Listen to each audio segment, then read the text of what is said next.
tous. Bon, c'est vrai qu'un colloque en ligne, on n'a pas tout à fait l'habitude. C'est un peu compliqué, mais bon, on va essayer de faire en sorte que ça ne se passe pas trop mal. Évidemment, on est assez relativement bien placé, disons, parce que finalement, l'art thérapeute est plus bricoleur qu'ingénieur. Donc, face à cette difficulté, nous avons essayé de bricoler. Je vais vous parler d'un enfant autiste, donc, puisqu'on sait que le sujet que l'on dit autiste, on sait qu'il est régulièrement décrit comme étant l'objet soit d'une errance infinie, c'est le thème de notre colloque, soit d'un manque d'ouverture au monde, ce qui est assez paradoxal. Et la volonté de prévenir ces divagations peut donner lieu parfois, on le voit en institution, à des mesures normatives, on pourrait dire des mesures normativantes dont l'intention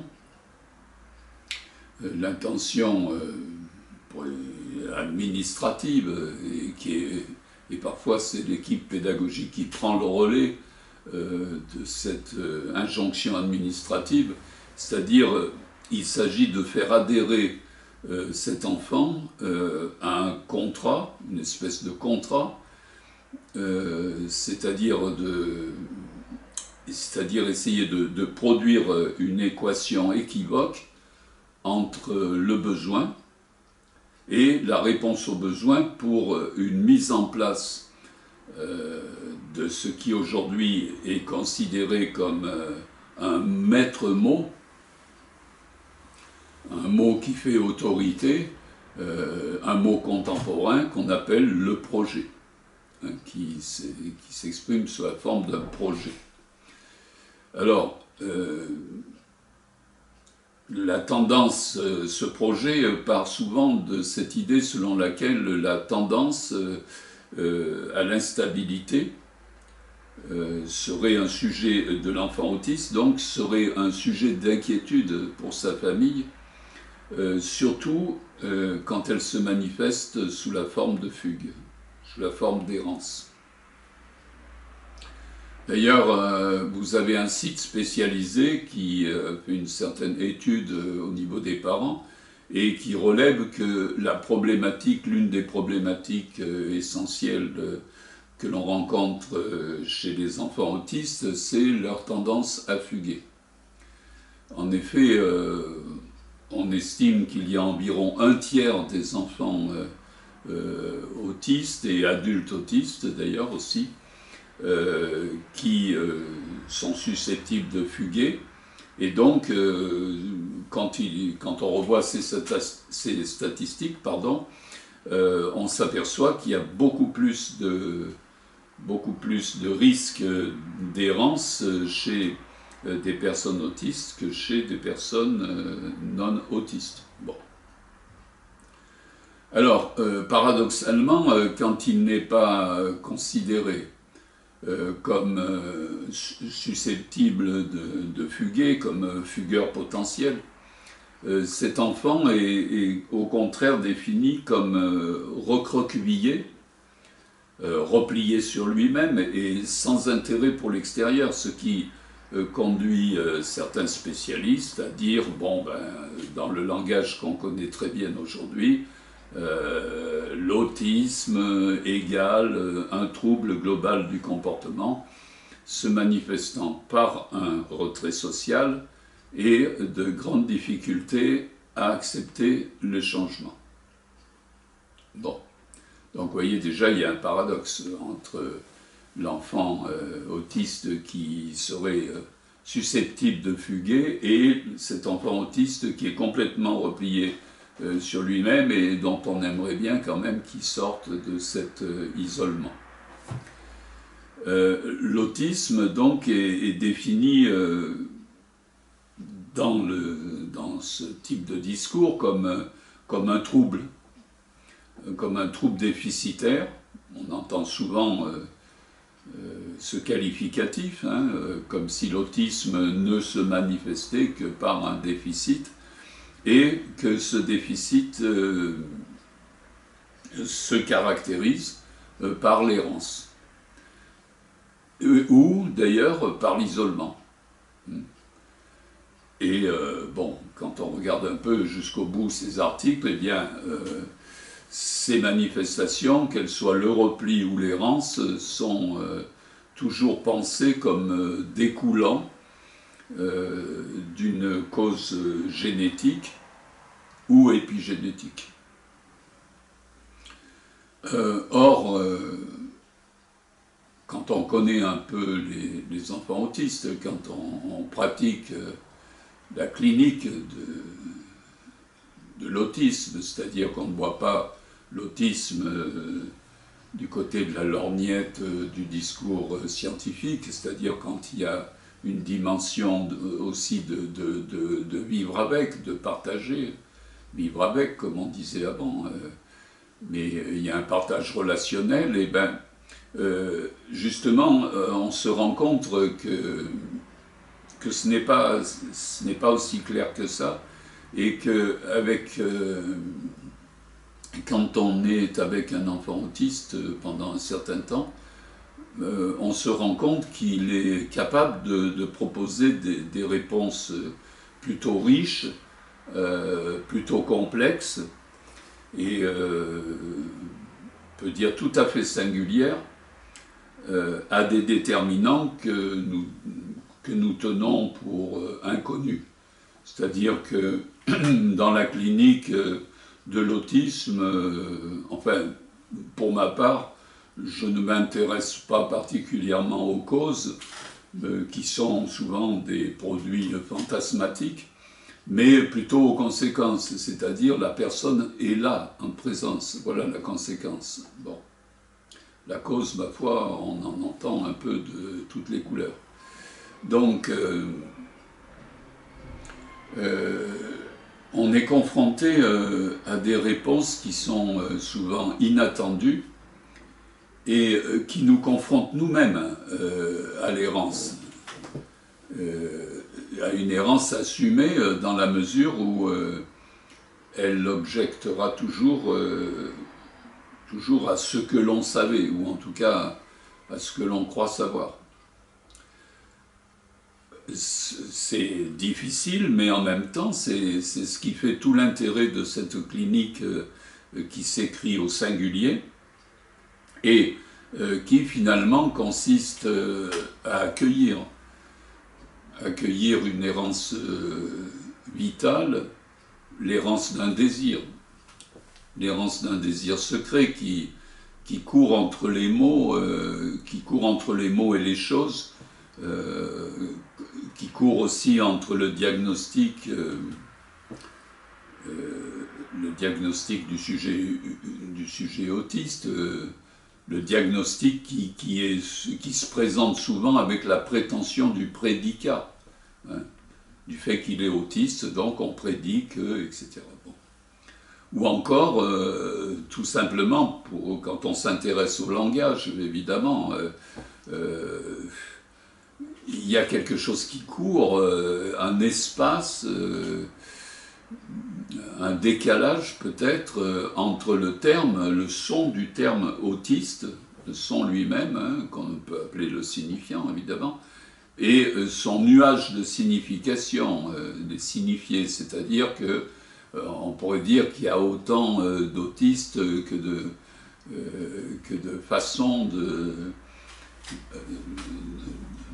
traduire les signifiants, le signifiant autiste. Hein. Pour chacun, autiste renvoie à un signifié qui est d'ailleurs pas innocent par rapport à sa position contre-transférentielle, c'est-à-dire sa position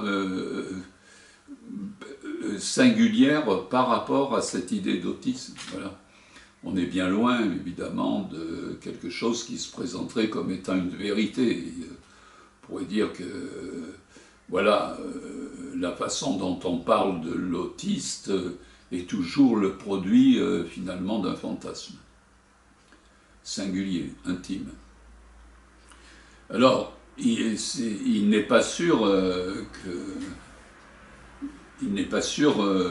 qu'on puisse affirmer aujourd'hui connaître l'autisme je vous disais que souvent on fait appel à la cause et il n'est certes pas simple de se défaire d'une croyance, quasi religieuse, entre la fidélité d'une connexion, entre la cause et l'effet. Mais la clinique montre que finalement que seule cette errance assumée, en marge d'un raisonnement purement logique, pourra se montrer capable de nous ouvrir à l'idée selon laquelle,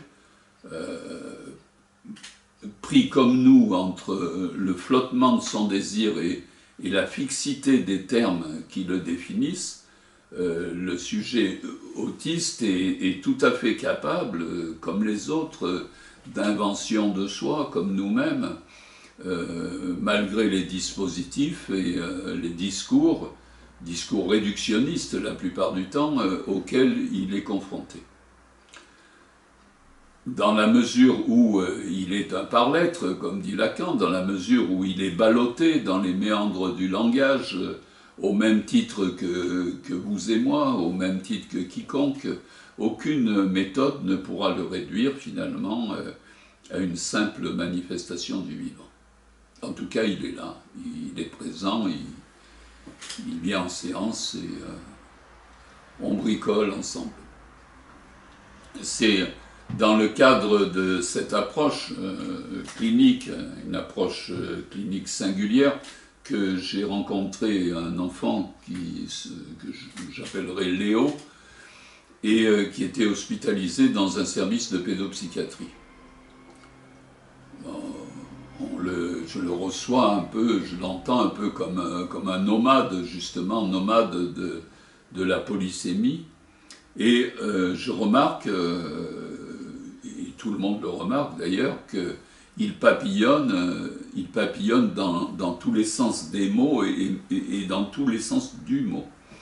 Et par exemple, lors d'une fête à l'hôpital, il voyage en solitaire et il suit des yeux l'infinie duplication des taches de lumière qui sont projetées sur les murs de la salle par une boule de miroir qui tourne au plafond. C'est la fête à l'hôpital.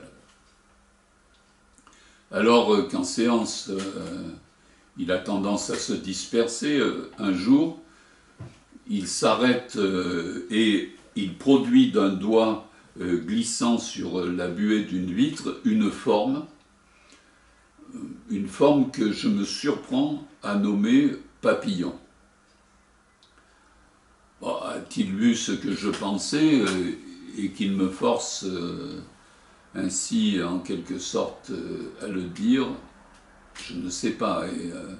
Et ce mot papillon, qui ne peut se signifier finalement que par une forme, va montrer sa pertinence dans le dispositif familial, car il enferme des liens fort clos, à la fois présents et inaccessibles, visibles et pourtant dissimulés.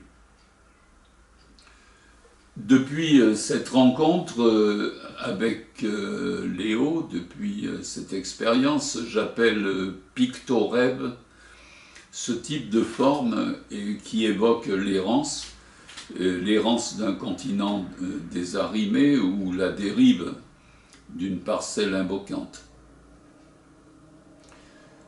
Si au départ j'étais encore trop pris au niveau contre-transférentiel par une sorte de théorie de l'archaïque, une théorie de l'archaïque bien connue, j'avais plutôt tendance à ne recevoir cette trace qu'en tant qu'affect, un affect au pied de la lettre, un peu comme si elle n'avait pour fonction d'être masque à la mémoire, mais un peu comme si elle s'imposait comme signe de la pure immédiateté.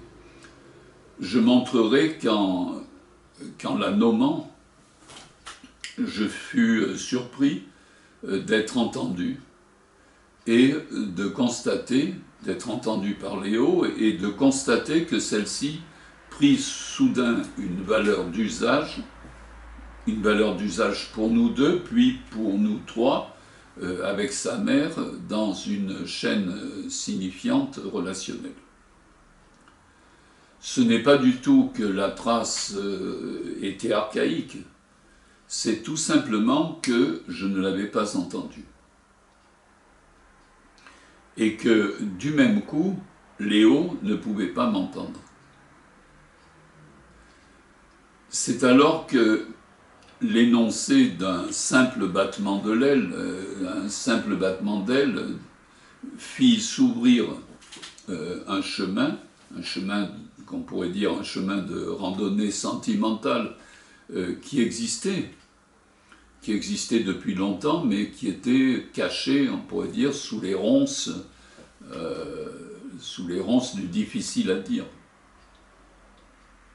Léo est âgé de 7 ans et demi, il ne parle pratiquement pas, il sautille en poussant de petits cris, il s'essouffle, haletant, le regard fixe, et le peu de traces qu'il produit sur une table avec des feutres apparaît comme un complexe assez violent, un complexe de forme et de couleur. On n'y distingue aucune ligne organique, ni aucun lien logique. On a l'impression d'être en présence de fragments, des fragments désarticulés, des glaces flottantes, un peu comme dans un rêve. Or, après de très nombreuses rencontres, nous avons vu que Léo s'arrête, se calme, puis il produit une forme avec son pouce sur la buée d'une vitre et je me surprends un peu comme dans l'urgence à lui dire « papillon ». Lorsque je prononce ce mot, je retourne dans mes pensées précédentes. Un peu dans un état de rêverie, je pense à la poussée vers la verticalité que j'ai notée chez de très nombreux enfants autistes. Je pense aussi à l'agonie de l'homme perdu pour la mère, l'image naïve de l'âme qui quitte le corps, l'objet du désir maternel, s'envolant à jamais, mais aussi, je pense aussi à la naissance de Léo, les circonstances. J'ai comme la vague impression de me raconter un rêve, de me conter un rêve, qu'une image vient ici signifier, un peu comme s'il s'agissait d'une pièce manquante, brusquement apparue dans le champ de la vision. La mère de Léo m'avait confié au cours d'un entretien qu'il est l'enfant d'un rêve conçu dans l'imaginaire, non pas avec le père de Léo, mais avec son homme perdu, celle qu'elle identifie comme étant le père imaginaire de Léo. Au mot papillon, Léo réagit, il oscille à mon égard, il oscille entre des manifestations colériques et des gestes d'offrande. Comme si le fait que je nomme, que je prononce le mot papillon, avait produit un paradoxe qui venait complexifier notre relation. La nomination est en effet a un caractère paradoxal, car si elle libère la trace finalement de sa fixité initiale, en réinjectant la part manquante du logos, elle impose un terme en tant que représentation fermée qui vient limiter la pure présentation de la trace en tant que chose librement ouverte au départ à tous les vents de la signification. Ce paradoxe va évoluer, devenir de plus en plus, on pourrait dire, sentimental, comme si l'on ne pouvait plus entendre ce battement d'ailes de ce papillon, sous sa forme crûment réelle, sa forme de départ, une forme qu'on pourrait qualifier d'ouvertitude et de fermotitude, hein, si on reprend les termes de Palinck, c'est-à-dire un strict mouvement biologique, effectivement comme dans l'alphabet de Palinck.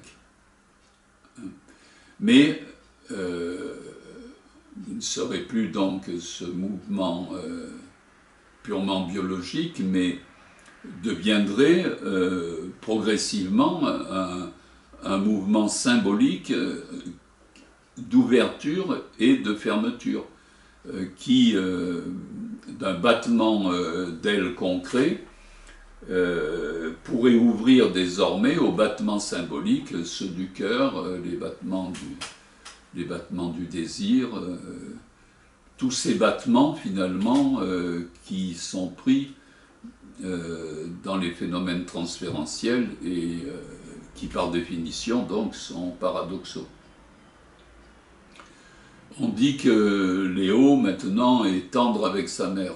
Un jour, il s'approche d'elle, il se met sur ses genoux et il se met à triturer ce qu'il nomme désormais le paillant sur le sein de sa mère. Et en effet, elle y a piqué une broche qui a la forme d'un papillon. Elle me dit qu'elle a fait ce geste depuis qu'elle trouve que Léo s'est mis à peindre des papillons, qu'il peint très bien les papillons, au lieu de toujours sautiller. Au cours d'un entretien, elle me dit que le père s'est envolé. C'est comme le papillon de Léo. Léo tourne la tête, il a l'air gêné, et au moment où il détourne le regard, la mère me dit « C'est drôle, on dirait qu'il me voit maintenant ». En plaisantant, je lui dis « Il voit peut-être ce que vous voulez dire ». Alors, elle éclate de rire, et Léo se précipite sur ses genoux. Et là, nous sommes tous les trois dans une espèce d'errance flottante où le désir a fini par trouver sa place. Au niveau théorique, on pourrait dire que le pur affect, pris dans la trace de l'aile sur la buée d'une vitre, a subi le cérémonial du refoulement et que maintenant nous avons affaire à une espèce de voyage avec un voyageur porteur de messages affectifs et désirants. Et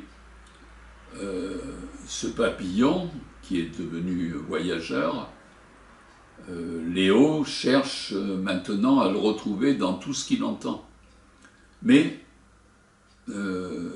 j'observe que quand il l'entend, il tourne la tête.